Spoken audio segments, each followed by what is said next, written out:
So I was in Vienna today visiting the Schönbrunn Palace. This was a summer residence of the Habsburgs for several hundred years. The palace was built in its present form around 1740 by Empress Maria Therese, and it's a truly enormous building with over 1,000 rooms.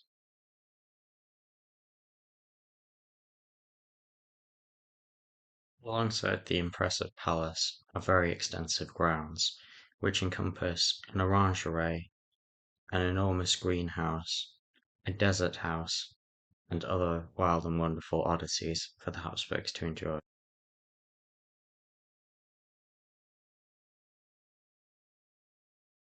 One of my favourite parts of the garden is this rose trellis, which looks incredible if you get a good day. Unfortunately, throughout the day it was raining and extremely windy, with large parts of the gardens closed off due to the weather.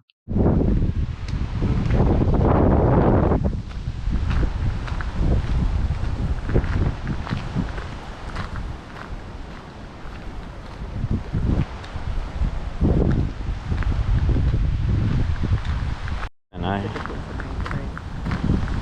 I think the point is it's the road down to the house.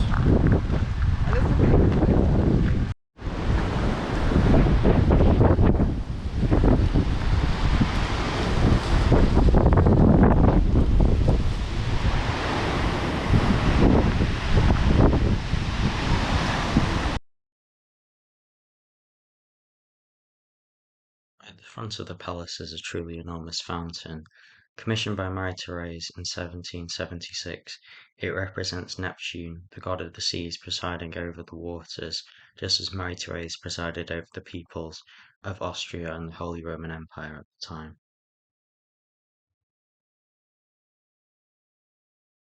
And the best way to get a look, of course, is up close.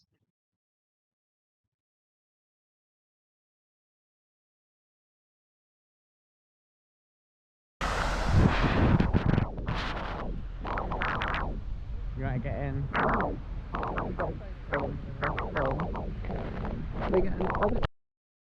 There are two other major water features: the Roman ruins, designed to represent transience and the risk of things falling into decay to keep the Habsburgs humble, and this one, the obelisk, inspired by Egypt, designed to represent permanence and endurance over thousands of years.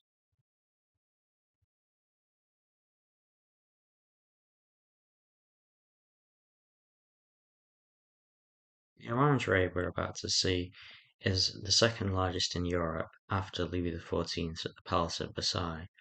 An orangery was a place for rich monarchs to grow exotic fruits, such as the titular oranges, as well as lemons, and these plants don't naturally grow north of the Alps. They were introduced in Spain by the Moors in the 10th century, but to bring them north of the Alps required elaborate heating systems. In this large building here, where the oranges and lemons spent their winters, there was a hypercaust heating system under this cobbled floor to keep them at the perfect temperature even during those cold Vienna winters.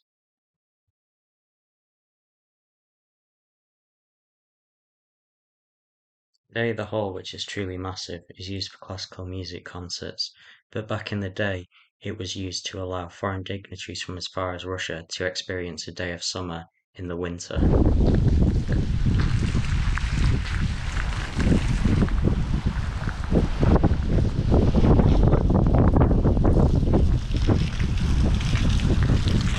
in the orangery in the heart of the Schonbrunn Palace, this is where they've been growing oranges for the better part of half a millennium. There's also some grapes here. Grapes have been grown in Vienna for centuries and north of the Alps, as they don't require quite as much protection as oranges. When we were in Vienna, we decided to sample the famous Sachertorte, which is a delightful chocolate cake with an apricot centre, sort of like a giant Jaffa cake.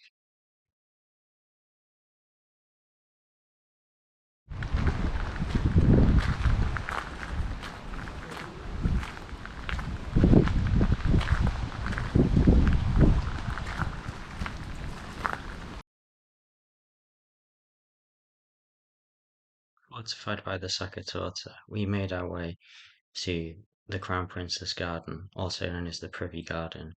The garden is surrounded by iron trellises with ivy on all four sides, offering a high degree of privacy.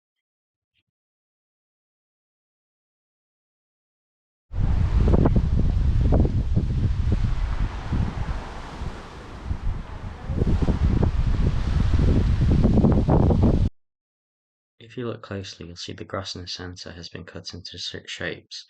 This is known as a parterre à l'anglaise because grass was an English speciality during the Baroque era.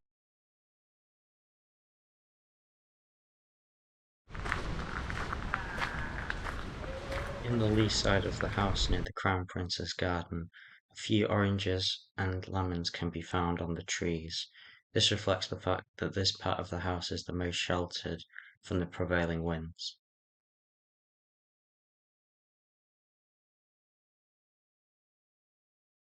The 19th and 20th centuries would see the Habsburgs' quest for exotic plants taken to new heights, with this enormous glass house and this Japanese garden, built in 1913, during a time when Japan and Japanese gardens were highly fashionable for the European elite.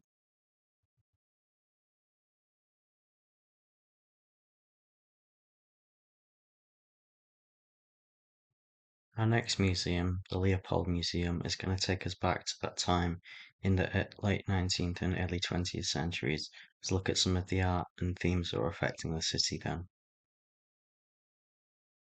19th century Vienna was a strange place. The old city walls had been torn down and turned into the Ringstrasse, a large boulevard surrounding the city. It was modernizing, and the bourgeoisie were on the up. Painters were painting their pictures. These early works by Gustav Klimt show several of the artist's family and of society women who he painted. It seemed on the one hand as if Vienna was heading into the world of modernity. Artists were free to adopt new techniques such as posters, but underneath there were strange currents swirling. The rich, age-old symbolism of Catholicism which had dominated the city, new movements such as psychoanalysis, and an increased anxiety among the bourgeois, many of them Jewish, who faced hostility from anti-Semitism. This strange, internal world, almost dreamlike, would dominate Vienna's art scene.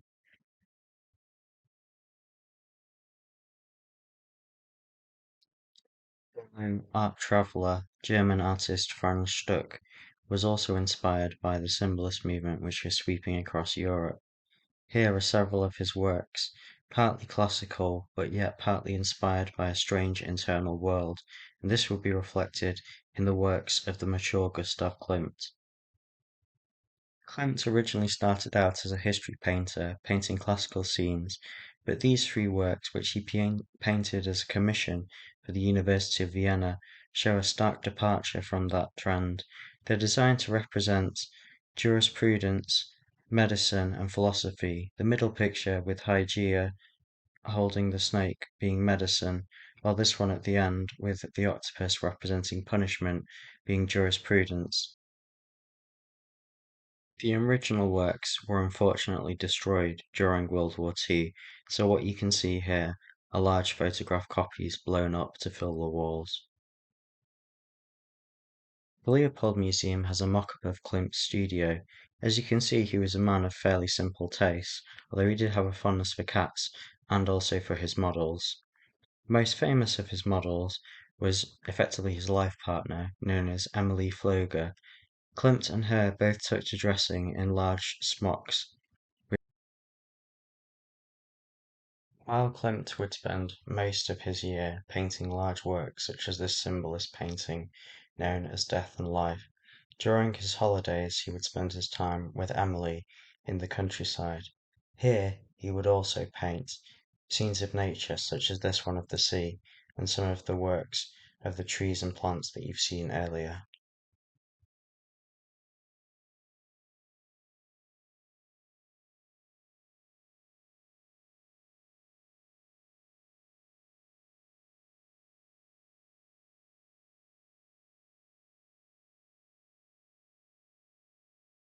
Klimt and several fellow artists had seceded from the Viennese Formal Art Academy in 1897 to explore their unconventional ideas in crafts such as furniture design and in painting.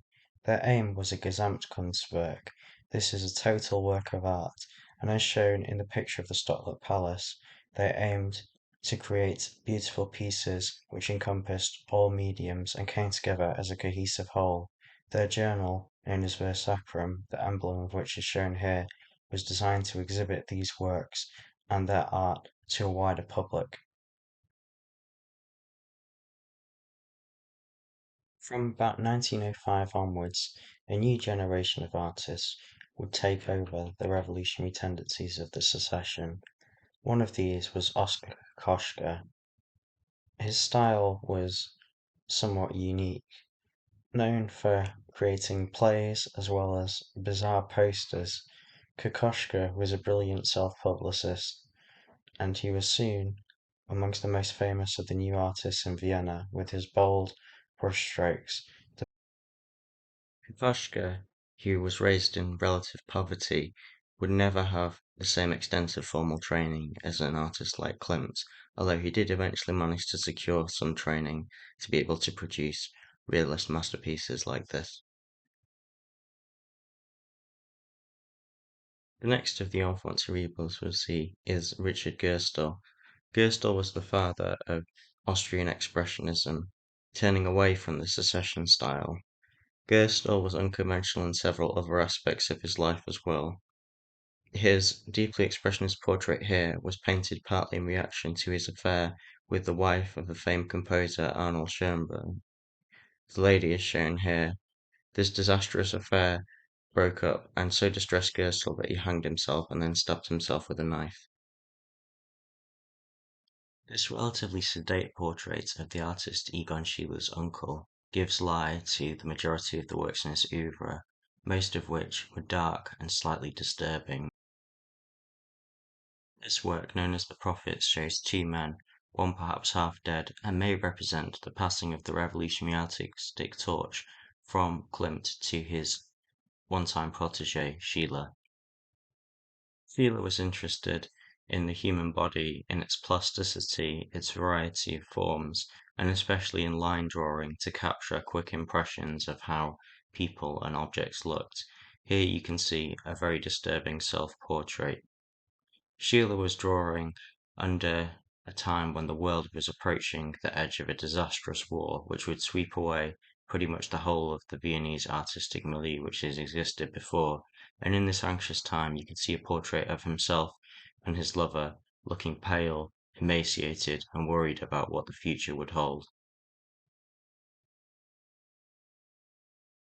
As well as figurative works like these, Sheila also painted naturalistic works such as this one of trees. In capturing the lines of a tree, he almost makes it appear human in some sense.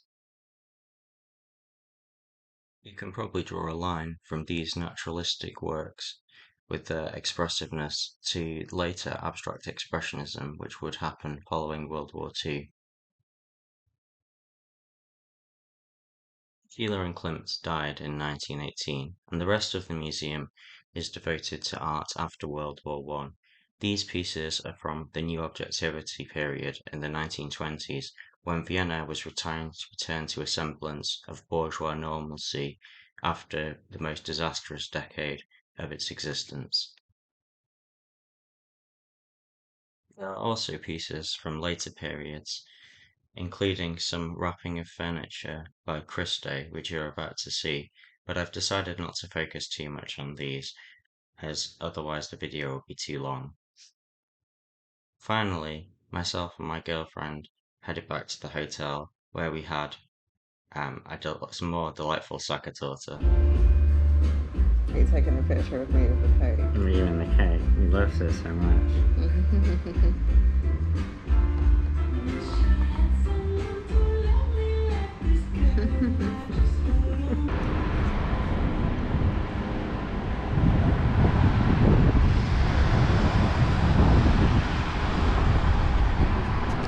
Well, this is it for my time in Vienna.